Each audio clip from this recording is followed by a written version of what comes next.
Agresija. Kas tai per energija yra agresija?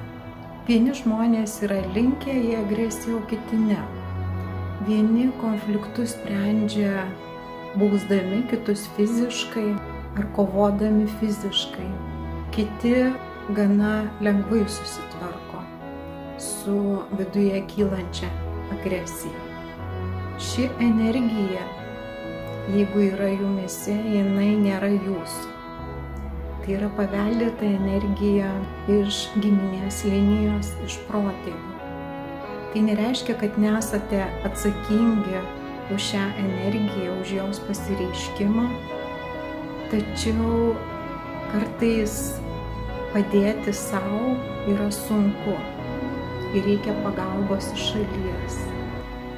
Turbūt daugelis žmonių esat susidūrę su tokiom situacijom, kada jausdavotės agresyvus, jausdavot didelį pyktį ir galbūt net ir pasielgdavot gana agresyviai ir su savo vaikais, ir su aplinkiniais, arba atvirkščiai pritraukdavot žmonės, agresorius, kur galbūt patyrėt ir išprievartavimą. Mes pritraukiame mums reikalingas pamokas.